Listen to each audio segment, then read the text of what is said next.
Bienvenue sur Teach, votre émission d'enseignement et de maturité spirituelle. On a pris un temps, depuis maintenant quelques émissions, de parler de la famille, en particulier des problèmes qui sont récurrents dans toutes les familles. Alors, toutes les familles du monde et les familles bibliques sont passées par ces types de problèmes. Et on a essayé de découvrir les vérités qui entourent ces problèmes et possiblement des solutions que donne la Bible ou de l'espoir qu'apporte la Bible sur ces problèmes-là. En terminant aujourd'hui, j'aimerais parler avec vous de comment briser les cycles des péchés générationnels. Les péchés qui se transmettent de père, fils, parents, enfants, mère, fille. Que dit la Bible sur ça? Il y a bel et bien un côté toxique, un héritage spirituel toxique qui se transmet de génération en génération. Il faudrait que nous puissions pendant quelques moments poser les bases nécessaires pour qu'une nouvelle génération puisse transmettre quelque chose de différent de celle qu'elle a reçue. Alors, let's teach. Grandissons ensemble.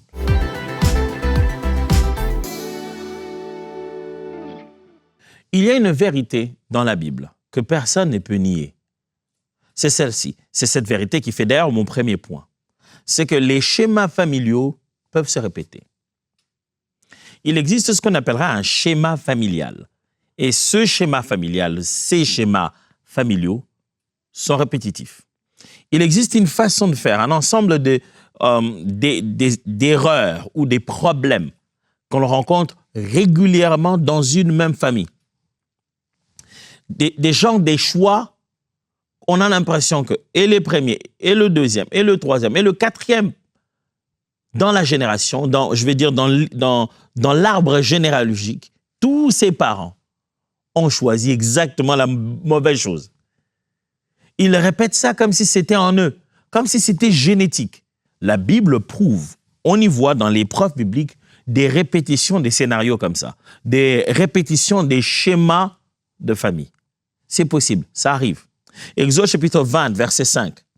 « Tu ne te prosterneras point devant elle, tu ne le serviras point, car moi, l'Éternel, ton Dieu, je suis un Dieu jaloux, qui punit l'iniquité des pères sur les enfants jusqu'à la 3e et la 4e génération de ceux qui me haïssent. » Pourquoi ce texte? Ce texte prouve, vous pouvez, par exemple, qu'une malédiction divine peut tomber sur une génération et se reproduire sur plusieurs autres. Parlons seulement du principe. Le principe, comment Dieu l'énonce ici. Dieu énonce que le pouvoir de sa parole prononcée pour maudire une personne peut avoir des conséquences sur plusieurs générations. Imaginez-vous un enfant qui naît, qui ne sait pas en réalité que ses parents étaient maudits par Dieu parce qu'ils sont allés se prosterner devant un autre Dieu. Et que cette habitude continue dans la société. Il subit et vit des limitations que l'Éternel Dieu a déjà imposées depuis le temps de ses parents. Il ne vit pas un certain nombre d'années sur la terre. La terre ne réagit pas de la même manière. Les animaux, la faune, la flore, tout autour de lui n'est pas aussi facile parce qu'il y a une parole qui lui résiste. Et ce n'est même pas lui qui l'a fait. Ça, c'est une conséquence qu'il trouve. Il existe donc même, pas seulement sur base des choix des hommes ou des faits que les hommes ont faits, il existe même une réaction de la nature, une réaction des esprits qui sont répétitifs à vous, parce qu'il y a quelque chose qui s'impose à vous, qui fait que, où que vous alliez, un scénario est obligé de se répéter. Lamentation chapitre 5, verset 7. Nos pères ont péché, ils ne sont plus, et c'est nous qui portons la peine de leurs iniquités.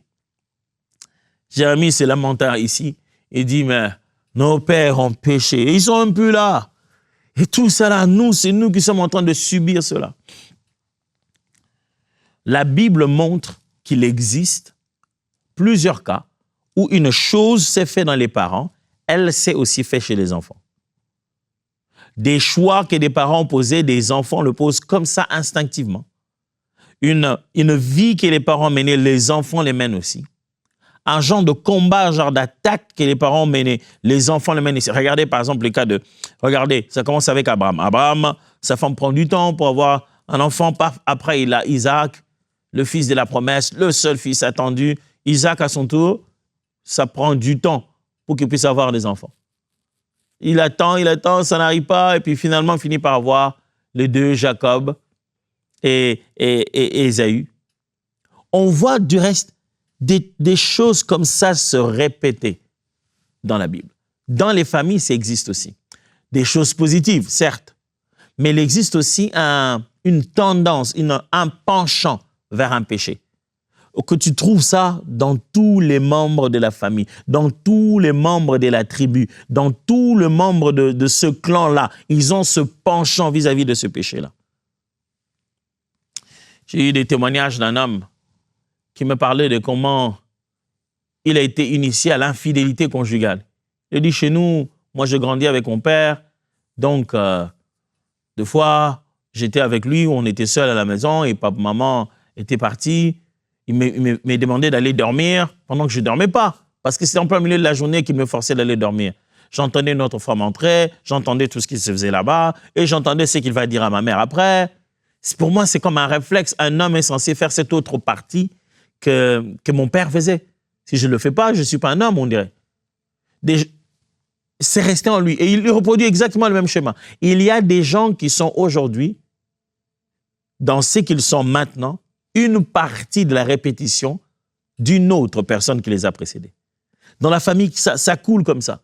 Un comportement qu'on a vu, qu'on a copié, un élément qui est comme un réflexe génétique, mais pas positif, négatif. Une tendance, un penchant vers un péché. Des fois même, nous le disons nous-mêmes tout haut. On dit, ah ben écoute, moi, ça c'est nous, ça c'est dans la famille, hein, on est toujours comme ça. C'est depuis notre papa, bon écoute, ça je ne suis pas le premier à le faire. On l'avoue comme ça. Ce schéma répétitif. C'est vrai que nous nous levons souvent contre des schémas répétitifs négatifs où tu sens que ça, c'est l'oppression du diable. Au nom de Jésus, je refuse cet esprit des répétitions des scénarios, je coupe les liens, quel que soit ce qu'on dit. Mais il y a aussi où ce n'est pas un lien, ce n'est pas un démon, ce n'est pas un esprit mauvais. Mais c'est juste un schéma comportemental que nous copions tous de nos prédécesseurs. Un schéma de vie de péché peut se répéter. Deuxième vérité à savoir, c'est que ce qu'on tolère aujourd'hui se transmet demain. Souvenez-vous, nous sommes en train de parler des cycles des péchés générationnels, des péchés qui se transmettent de génération en génération dans une famille. On parle des problèmes récurrents dans les familles et l'un des problèmes, c'est qu'on voit une vie, un style de vie de péché qui suit génération après génération, même si des fois les personnes n'ont pas eu de contacts si spéciaux, mais on peut voir comment quelque chose se répète dans la vie de péché. Et on est en train de placer des bases pour qu'on comprenne ce phénomène, qu'on le condamne, qu'on le pointe du doigt, qu'on puisse trouver quelles sont les réponses bibliques qui peuvent nous aider à en sortir. Une vérité fondamentale à appliquer justement sur ça, c'est de se souvenir que ce que l'on tolère aujourd'hui se transmet demain. Mes amis, ce qu'on tolère aujourd'hui, ce qu'on laisse faire aujourd'hui, ce qu'on se dit, bon, ça va, c'est pas grave, sachez-le que ça se transmet aussi. Dans la vie, les gens ne copient pas de nous que ce qu'on veut qu'ils copient. Ils copient de nous tout ce qu'ils décident.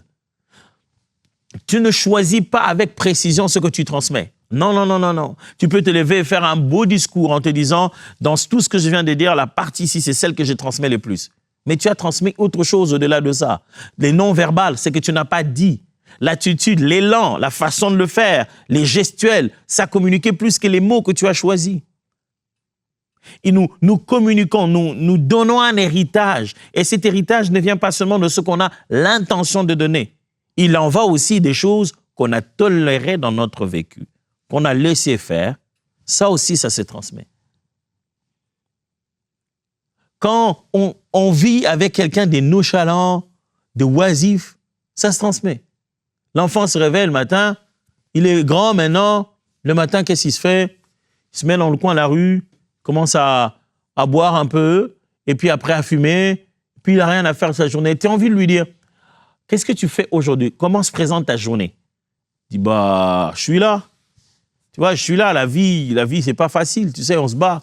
Il te dit qu'il se bat, il fait rien. Il y a des gens qui se battent vraiment contre l'air. Il dit, non, tu vois, la vie, on se bat. Contre qui? Contre quoi? En fait, dans sa tête, il s'est dit, il se bat parce qu'il a toujours entendu que, voilà, on disait toujours dans son milieu, on se bat quand on fait rien. On transmet aussi des fois des choses qu'on n'a pas envie de transmettre. C'est pas parce que tu vas dire à ton enfant, tu sais, moi, j'aimerais que tu vives très bien une vie où tu es respecté par les gens, tu as un bon comportement. Tu peux bien vouloir ça. Le mettre dans une école où les gens ont des bons comportements. Mais si tous les jours à la maison, quand il vient, il voit le contraire de ce que tu lui dis, ces autres choses-là que tu tolères, tu transmets aussi. Aujourd'hui, au lieu de redresser, de punir comme il se doit, de corriger pour que la leçon soit comprise, tu as laissé faire. Cette tolérance te coûtera. Tu es en train de transmettre quelque chose. Aujourd'hui, au lieu de corriger, tu te dis, ah, nous aussi, on a fait ça dans la vie, non? Laissez les enfants faire. Oh! Ce n'est pas parce que toi, tu l'as fait que l'enfant doit le faire. Tu n'es pas la perfection de ton enfant. Ton enfant n'essaye pas de vivre ton parcours. Tu peux corriger cette erreur dans sa vie. Écoute ce que Galates 5, 9 dit. Un peu de levain fait lever toute la pâte. Oh, j'aime bien. J'aime ce que Paul dit là. Il dit, pour quelque chose de moindre, des passagers, vous pouvez avoir des conséquences inoubliables. Et il donne ça comme une illustration en cuisine. Il dit, on met un peu de levain, juste un peu. Après, la pâte gonfle. Une petite erreur, manque d'attention peut causer des conséquences énormes. Éphésiens 5, 27 dit, ne donnez pas accès au diable. Une petite tolérance où vous laissez l'ennemi faire aujourd'hui, mes amis, ça peut vous coûter très, très cher. Sachez que dans la famille, il se transmet plus que ce que l'on dit. Tu dis non, mais mon fils, il n'assistait pas à ces conversations que j'avais. Généralement, quand j'amenais ces gens, on était sous l'arbre là-bas, on parlait loin. Je peux vous dire, très chers parents, vous ne savez pas les genres de choses que les enfants entendent. Moi, aujourd'hui, quand je me souviens de certaines choses que j'entendais dire de mes parents, de mes frères, je suis sûr qu'ils seront genre, oh, on ne savait pas qu'il écoutait. Des fois, ma femme et moi, on est très étonnés de se rendre compte qu'un de nos enfants nous pose une question sur quelque chose. On se dit, d'abord, on l'avait dit en lingala en pensant qu'il ne connaissait pas très, très bien les lingala. 2, on avait l'impression qu'il ne s'y intéressait pas. Quand les oreilles fonctionnent, vous ne savez pas que ça capte. Attention aux choses que vous tolérez dans votre milieu. Vous pouvez beau montrer l'éducation, voilà ce que je veux faire. Mais s'il voit autre chose que vous tolérez, ces choses-là aussi, vous êtes en train de les transmettre. Ne soyez pas dans une philosophie de « faites ce que je vous dis, ne faites pas ce que je fais ». Non. Les enfants vont copier, les amis les gens qui vivent dans votre maison vont copier à la fois ce que vous dites et aussi ce que vous faites. Troisièmement, Christ a porté nos malédictions. Pourquoi j'amène ça ici? Oh, c'est très important de savoir. N'oubliez pas que nous sommes en train de parler de ces péchés qui se transmettent d'une génération à une autre, de ces combats, de cette mauvaise vie, même de ces malédictions. La bonne nouvelle est que Jésus, Christ, à la croix, il a porté nos malédictions. Ésaïe 53 justement dit, le mal qui devait, la punition, la sentence qui devait tomber sur nous tous, est tombée sur lui seul. Ouf. Sur nous tous, frères, mais tombée sur lui seul. Compte combien d'humains il y a sur la terre. Compte combien de fautes chacun en a fait et continue à faire. Mais l'uniquité de nous tous a été transformée en un acte d'ignominie et d'humiliation, appelé la croix. Et Jésus l'a porté sur lui. Tu vis peut-être aujourd'hui quelque chose, tu te demandes, ça, ce n'est pas moi. Ça, je l'ai eu de mes parents, je l'ai eu de mes frères, je l'ai eu de ma mère, je l'ai eu de mon père biologique que je ne connais même pas. On me raconte que j'ai une bonne nouvelle pour toi. Il y a une nouvelle façon de naître. Tu peux te détacher de tes parents biologiques, te détacher complètement de ta famille biologique et naître de nouveau. Et tous ceux qui sont nés de nouveau reçoivent le bonheur d'hériter quelque chose d'autre, que ce que les parents donnent. Galates chapitre 3, verset 13, la Bible dit « Christ nous a rachetés de la malédiction de la loi, étant devenu malédiction pour nous, car il est écrit « Maudit est quiconque est pendu au bois ». Jésus est devenu malédiction pour nous, pour que nous puissions recevoir cette bénédiction. Ne te prive pas de ça. Jésus s'est déjà occupé de cette affaire. Tu ne peux pas continuer à vivre comme ça, comme s'il n'y avait pas une solution. Tu ne peux pas rester juste en train de te plaindre en te disant « Non, vraiment ça, nos parents ne nous ont pas aidés. Hein. Regarde nous aussi aujourd'hui. Si on vit ça, c'est à cause d'eux. » Si tu penses que tu peux vivre quelque chose à cause de la faute de quelqu'un d'autre, je te demande de croire que tu peux vivre aussi quelque chose d'autre à cause du bienfait de quelqu'un qui n'est pas toi. Si par un être humain autre que toi-même, tu crois qu'un mal peut entrer jusqu'à te détruire, je t'en supplie de croire que par un autre qui est venu sur la terre, le bonheur, la grâce, la paix, la délivrance, la stabilité peut entrer dans ta vie par lui seul, Jésus de Nazareth. 2 Corinthiens chapitre 5, verset 17 le dit bien. Si quelqu'un est en Christ, il est une nouvelle créature. Les choses anciennes sont passées, voici, toutes choses sont devenues nouvelles. Frère, il n'est pas une modification de la première, il n'est pas la première 2.0, non, il est complètement une nouvelle créature. Dieu refait complètement une nouvelle. Oh Dieu, tu es tellement bon que tu fasses de nous des nouvelles créatures. Nouvelles créatures. En Christ, il y a la possibilité de pouvoir complètement se détacher de ces éléments, soient-ils génétiques, soient-ils spirituels. Quel que soit, le Seigneur peut complètement bâtir pour toi une nouvelle histoire. Pasteur, tu n'exagères pas? Non, ce n'est pas moi qui le fais. Celui qui le fait est tout puissant. Dites-moi alors, qu'est-ce qu'il ne peut pas faire? Celui qui le fait est tout suffisant. Il a tous les moyens nécessaires pour accomplir ce qu'il veut accomplir. Tu penses que Dieu qui a créé la génétique, il ne sait pas comment te sortir de la conséquence de cette génétique. Il y a des fois un moment où on accepte que Dieu a fait une chose, mais on n'accepte pas qu'il soit suffisamment capable pour la manipuler à sa guise, la changer comme il décide, la rendre rapide ou moins rapide ou la transformer. On s'est dit non, si Dieu doit changer ça quand même, il devait le faire depuis le ventre de ma mère. Je suis déjà sorti, j'ai déjà ça dans le sang. Attends. Tu sais comment on a fait le sang? Tu te souviens? Ça a été fait par la parole. Et si Dieu te dit que par la parole, il va modifier les éléments qui sont dans ton système génétique, tu n'y crois pas? Tu n'y crois pas? Le Créateur l'a fait par la parole. Maintenant que tu touches ça de façon matérielle, tu as l'impression qu'une fois que c'est devenu matériel, la parole ne peut plus rien faire dessus. Ouh, ne sous-estime pas la parole de Dieu. C'est pourquoi, les amis, quand on parle de grandir ensemble, de laisser la parole transformer nos cœurs, de se mettre au centre des Saintes Écritures, frère, c'est plus que pour nos oreilles. Ça dépasse nos oreilles. Ça va jusque dans nos éléments génétiques. Ça change même nos comportements. Ça change des choses dans notre façon d'être. Laisse la parole qui t'a créé te recréer. Quatrième vérité. Il faut renoncer aux alliances du passé. Avant nous, certainement, il y a eu des alliances. Quand je dis alliance, ce n'est pas toujours parce que les gens qui ont consolidé ces relations avec ces péchés et cette mauvaise vie l'ont fait toujours de façon intentionnelle. Mais ils se sont liés, ils se sont habitués à un jeu, habitués à une façon de faire tellement qu'ils se sont liés à ça, sans s'en rendre compte.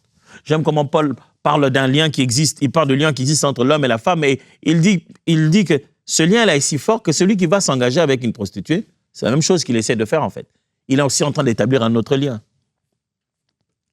Frère, il y a cette manière biblique qui est une réponse solide, celle de renoncer à toute alliance qui t'a précédé. Renoncer à une vie qui a précédé la tienne, à toute forme d'héritage que tu as reçu qui est négatif. Renoncer à ça. Romains chapitre 13, verset 12 dit, « La nuit est avancée, le jour approche. Dépouillons-nous donc des œuvres des ténèbres et revêtons les armes de la lumière. » Dépouillons-nous des œuvres des ténèbres. Frère, il est temps de se dépouiller et de renoncer. N'essaie pas d'être juste membre de ta famille avec votre beau, joli nom connu qui gagnent des millions. Il faut que tu renonces. Oh, je ne suis pas en train de dire que tu dois renoncer à ta position dans le titre parcellaire que vous avez ou dans les testaments de votre papa. Non, je parle de l'identité spirituelle de votre famille. Il faudrait que tu t'arrêtes et te dis, je m'appelle Tom Mbouma, mais tout ce qui est mauvais héritage de Mbouma, j'y renonce. Ce n'est pas ma part. Cet héritage n'est pas à moi. Je renonce. Vous savez, on le fait, non? Quelqu'un peut renoncer à un héritage. On lui donne un héritage où tout est écrit, il dit non, moi, je renonce à cet héritage, je n'en prendrai pas. Ce n'est pas à moi. On ne peut pas te mettre ça sur le dos de force. Tu peux faire la même chose spirituellement, renoncer à cet héritage et dire ça, ce n'est pas à moi. Je me dépouille de tout cela. Ça, ce n'est pas moi. Ça, ce n'est pas ma vie. Je ne peux pas être en train de courir derrière chaque jupon qui bouge. Non, non, non, non. Ça, ce n'est pas moi. Ça, ce n'est pas la vie que Jésus m'a donnée. Cet héritage reçu des parents, j'y renonce. J'aimerais peut-être faire ça maintenant, tout de suite, avec des gens, des frères et des sœurs qui m'écoutent et qui n'ont peut-être jamais été conduits à une telle prière. Ce genre de prière de renoncement. Le pouvoir de la parole est beaucoup plus grand que ce qu'on pense. Hormis le fait de vivre et d'aller exécuter cela, le tout commence d'abord par la déclaration de la parole. Puis-je prier ça avec vous? Si tel est votre cas, levez juste la main droite avec moi et je vais prier avec vous, où que vous soyez, d'où que vous m'entendiez. Répétez cette prière avec moi. Seigneur Jésus, devant toi, je me retiens. Devant toi, je me tiens. Et devant toi, je dis, je renonce à toute mauvaise vie héritée de mes parents. Je renonce à toute vie de péché. Je renonce à toute malédiction. Je renonce à toute porte d'entrée. Je renonce à toute répétition de scénario. Je refuse tout héritage venu de ma famille de la mauvaise manière. Je refuse tout héritage venu de liens de sang au nom de Jésus. À partir d'aujourd'hui, je le déclare, c'est l'héritage en Christ que je reçois. C'est l'héritage de joie et de bonheur en Christ. C'est l'héritage de la sanctification et de la crainte de Dieu. Au nom de Jésus. Amen. Joël chapitre 2, verset 13 dit, « Déchirez vos cœurs et non vos vêtements, et revenez à l'Éternel, votre Dieu, car il est compatissant et miséricordieux, lent à la colère et riche en bonté, il se répand des mots qu'il envoie. » Dieu est tellement bon que chaque fois qu'on revient vers lui, on dit, Dieu, ça c'était la mauvaise direction, ça c'était le mauvais héritage. Je préfère revenir vers toi. La Bible dit, il est tellement riche en bonté et lent en colère. Il sait récupérer ceux qui reviennent vers lui. Je ne sais pas combien d'années déjà tu vis comme ça et tu as normalisé l'affaire. Le Seigneur te demande qu'une seule chose. Si tu es capable de reconnaître que ça, ce n'était pas ta vie. Ce n'était pas la bonne vie. Ce n'était pas son plan pour toi. Et si tu es prêt à vivre le plan qu'il t'accorde. La cinquième des choses et la dernière, c'est celle-ci. Dans ce contexte où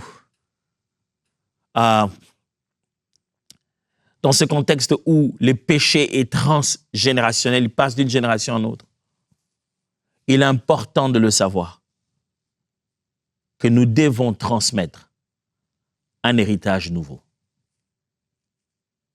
Je ne sais pas ce que toi tu as reçu comme héritage de tes parents et de tes frères et sœurs, mais je sais ce qu'on reçoit comme héritage de la part de Christ.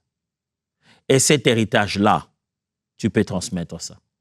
Pasteur, moi, jamais appris. Pasteur, moi, dans ma famille, ça n'a jamais été comme ça. Mais depuis que tu connais le Seigneur, depuis que tu lis la Bible, depuis que tu vas dans cette nouvelle famille chrétienne, les choses ont changé. Tu peux communiquer ce qui a changé en toi. Je regarde d'abord deux fois mes enfants. Ma femme et moi, on les regarde, on se dit, oh, les pauvres. Ils ne savent même pas par quoi nous, on est passés pour qu'eux, ils vivent ce qu'ils sont en train de vivre. On a décidé, ma femme et moi, à un moment dans notre vie, chacun de son côté, sans qu'on ait même à le savoir, on a décidé chacun, en se disant, tout ce que je vois de mal en moi va s'arrêter à partir de moi. Je refuse d'être un instrument qui va communiquer ça à une autre génération. On se doit de transmettre un héritage nouveau. Ne le faites pas parce que, écoute, nous aussi on a vécu ça, nous aussi on a subi ça, vous n'avez qu'à... Non, tu n'es pas obligé de pérenniser un mal. Hébreux chapitre 10, 16 dit, « Mais voici l'alliance que je ferai avec vous. Après ces jours-là, dit le Seigneur, je mettrai mes lois dans leur cœur et je les écrirai dans leur esprit. » Vous voyez, le Seigneur dit, il y a eu les lois écrites dans les livres des pierres comme ça là, mais je vais faire quelque chose d'autre. Cette fois-ci, je vais l'inscrire dans leur esprit. Frère, on peut recevoir un autre héritage que ce qu'ont reçu nos ancêtres, meilleur. Deutéronome chapitre 6, verset 7. Tu les inculqueras à tes enfants et tu en parleras quand tu seras dans ta maison, quand tu iras en voyage, quand tu te coucheras et quand tu te lèveras. Dieu est en train de parler au peuple, d'inculquer les vérités, la parole qu'il leur a donnée, la loi qu'il leur a révélée, et de les mettre à leurs enfants. Dieu nous entraîne de passer un héritage positif à nos enfants. Plusieurs fois dans la Bible, vous verrez, Dieu dit, lorsque vos enfants vous demanderont qu'est-ce que c'est, vous leur direz, Dieu sait que nous devons pérenniser une race et nous devons transmettre une éducation. Et il nous fournit les éléments pour investir dans l'éducation d'une nouvelle génération afin qu'elle soit meilleure. Il ne fournit pas seulement de l'éducation et de la loi, il nous fournit même l'épreuve de sa puissance pour que les générations qui vont nous suivre trouvent tout de suite devant elles un Dieu plus grand que nous n'avons même eu le temps de découvrir la grandeur. Nous pouvons communiquer à notre héritage. Cette semaine s'épuise. On a parlé de beaucoup de choses, beaucoup de problèmes possibles dans la famille. J'ai toujours été conscient que chaque fois que je parle d'un sujet, surtout quand je l'aborde pour une première fois, je préfère placer des bases qui vont nous permettre de mieux grandir après. Tous ces sujets que je vous enseigne ont des niveaux de profondeur. Et chaque jour, je m'élanguis après toutes les formes que vont prendre cette émission pour que je commence maintenant à passer à des couches plus profondes. Depuis un moment, je me souviens, on a eu du temps à en parler avec mes autres collègues pour préparer tout ça. On se prépare à passer à d'autres niveaux de profondeur de chacun de ces enseignements. Vous savez pourquoi? On a même le rêve et la possibilité d'imaginer une telle chose. C'est à cause de ce que Dieu est en train de faire au travers de nous, la grâce qu'il nous accorde, mais aussi à cause de ce soutien spécial de ses partenaires. Il y a des frères et sœurs dans le monde qui ont décidé de pouvoir être partenaires à EMCI TV. Et les ressources qu'ils apportent nous permettent de rêver plus loin. Chaque effort, le moindre dollar que vous donnez, nous permettent à ce que quand on se met dans une réunion, on regarde, on se dit, on peut le faire. Parce que notre plus grand rêve, c'est que l'évangile, la vie de Christ, le message de Jésus soit dans chaque famille dans la francophonie. Qu'on n'allume pas que les télés, qu'on ne clique pas que sur son téléphone, mais qu'on laisse la flamme de Christ y entrer chaque fois qu'on voit un programme de EMCI TV. Vous pouvez faire partie de ces personnes qui nous aident à rêver la réalisation de ces choses à une dimension supérieure. Il suffit simplement d'aller sur emcitv.com/don. Vous placez là votre don et votre engagement mensuel. Il serait bien que ce soit régulier, mais ce que nous on veut, ce que vous donniez selon ce que Dieu vous a donné, avec ce qu'il vous a donné pour sa gloire. Nous visons à ce que nous puissions voir des partenaires chaque mois. Parce que chaque mois, malgré qu'on ait déjà eu 20 000 partenaires le décembre passé, on en perd quelquefois, 452 fois par mois. Tout ce qu'on veut, c'est que si chaque fois que vous voyez cette vidéo, vous faites partie des 15 personnes dont on a besoin aujourd'hui, ça va nous permettre de rééquilibrer ces pertes que nous avons de temps en temps. Venez, faites ce travail avec nous. Passons toutes ces émissions, tous ces enseignements à une profondeur plus grande. Parce qu'on ne peut pas tout donner en un jour. C'est pourquoi vous n'allez pas être en 3e, en 4e des humanités les mêmes jours où vous allez à l'école. Ça demande de profondeur. Il y a le lait et il y a la nourriture solide. Et avec vous, nous voulons nourrir au maximum le corps du Christ. Merci de faire désormais partie de ces partenaires et je vous souhaite bon week-end à vous tous. Que Dieu vous bénisse.